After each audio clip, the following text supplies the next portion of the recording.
大家好，我们是槟榔必塞。那今天要来把上一集没讲完的事情把它补完。那这一集我们主要就是要来讲解9台27至28寸 4K 144赫兹的显示器要如何选择呢？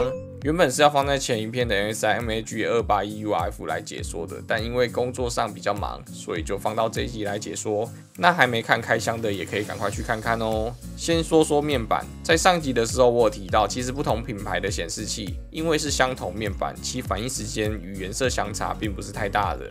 反应时间越快，则残影越低，但过快时会产生逆残影。而群创的 M280 DCA 17B 面板，反应时间的表现差不多都在4到5毫秒左右，而 LG 面板则在5毫秒之上。根据 Hardware Unboxed 的数据，群创阵营的 M280 反应时间为 4.14 毫秒，逆残影错误率为 20.9%， 华硕的 VG28UQL1A 为 4.65 毫秒，错误率为 15.5%， 三星 S28AG70 为 4.9 毫秒，错误率为 12.7%。LG 阵营的 EVE Spectrum 5.44 毫秒，错误率为 10.9%。LG 27GN950 为 6.53 毫秒，错误率为 0.9%。很明显的，面板决定了基本性能，更多的只是厂商调教的取向。那颜色的部分也是如此。经过校正后，这几块面板都能达到 Delta E 0.5以下。当然，它们的反应时间或是在颜色表现上还是略有不同。大家完全可以根据自己的需求做选择。群创这块28寸面板表现非常的优异，优点是反应速度略快，色准优，尺寸大，性价比高。LG 的27寸面板则是色域广，色准优，亮度高，画面细致，窄边框，32区背光 HDR600。说完了面板，那我们就进入正题。既然在面板性能上的差异不大，那更重要的就是外观、接口、脚架、配件等是否符合自己的需求。外观是个人的喜好，我们不太多的琢磨，主要讲讲接口等一些参数上的差异。那看到这边就是我帮大家整理的表格，由左至右分别是华硕的 XG27UQR。那补充说明一下，这一台面板我不确定是哪块。那再来的话是华硕的 VG28UQL1A。Acer 的 XV282KKV， 三星的 S28AG70， 技嘉的 M281U， 微星的 MAG281URF， 接下来是 LG GN950、GP950， 还有 EVE Spectrum。那我们就先来看看色域 DCI-P3 的部分。那这部分我整理的都是根据官网标示的，群创阵营的部分都是90。那 XG27UQ 不知道是哪块面板，但是它也是一样是90。那三星的部分它是没有标示，但网络上实测差距不太大，姑且也算是90。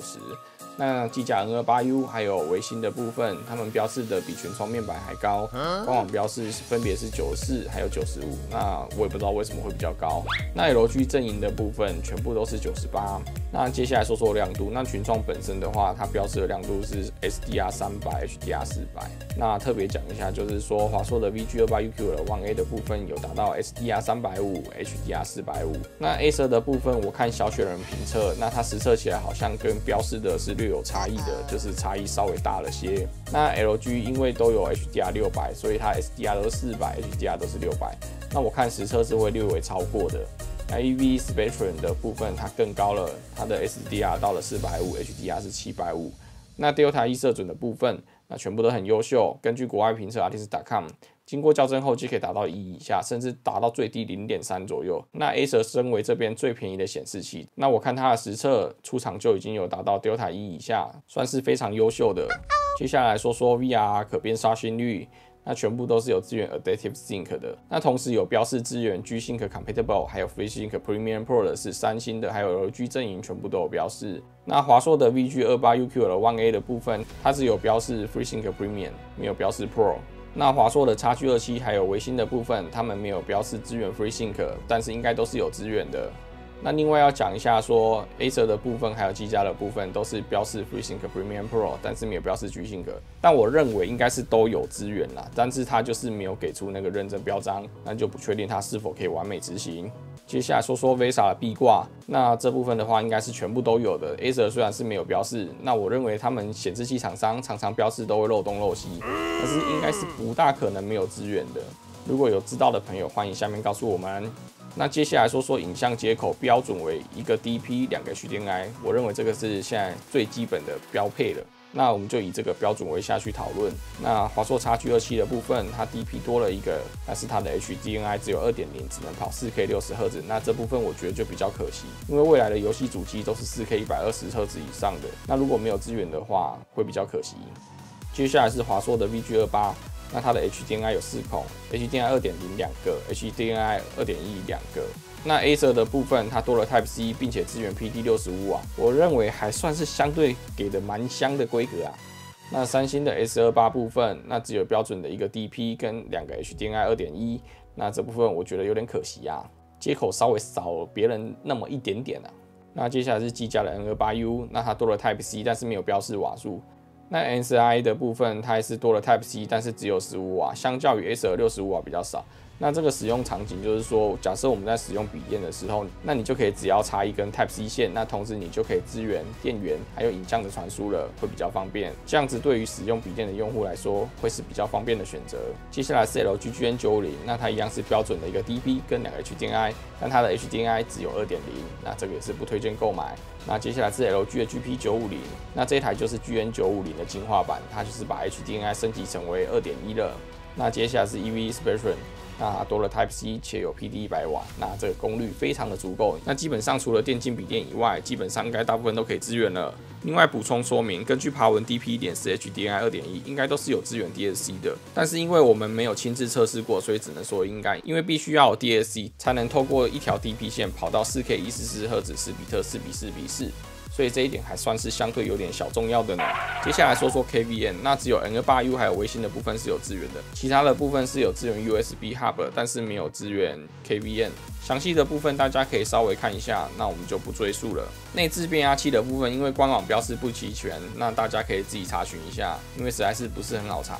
那有变压器的相对线就比较细、比较软，好收纳。那内置变压器的就是少一个尿袋，但电源线比较粗，其实没有说一定的好坏，那就看大家自己的选择。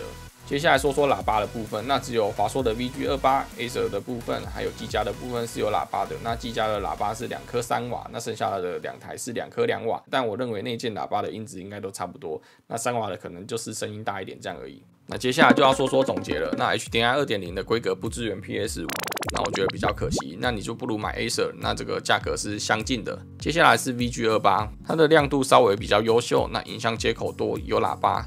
那如果优惠的时候是在2万以内，会比较值得购入。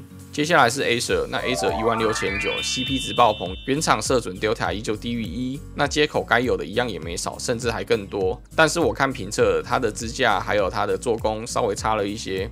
如果只是要单纯享受面板，那这一台我觉得是完美的选择。接下来是三星的 S28， 那现在预购的话是19900元，有送蓝牙耳机，算是很划算。可惜它的接口就比较寒酸一点。接下来是技嘉的 N28U， 那如果是23900元，我认为是完全没有 CP 值的，不推荐购入。2万以内购入会是比较合适的价格。这台因为比较早出，所以当初很多人推荐，但现在各品牌的28寸陆续都上市了，并没有明显优势。但国外评测几乎都还是推荐买这台，但那是因为国外的价格比较香。接下来是微星。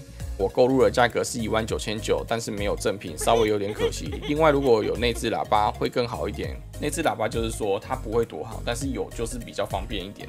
不过因为我有一个飞利浦的桌上型商霸，所以我没有非得一定要有内置喇叭。那如果有兴趣的话，大家也可以去看看开箱。接下来是 GN950 LG 的优质面板，价格高昂，但它只支援 HDMI 2.0， 不支援 PS5 的 4K 120赫兹，所以我也不推荐购买 GP950 会比较好一些。接下来是 LG 的 GP950， 身为 GN950 的 HDMI 2.1 版，挺不错。爬文是说预购已经过了，那目前看到的都是缺货，是一个很好的选择。那我看国外的评测，它的 HDR 表现其实好像是比 GN950 还优秀的，供大家参考。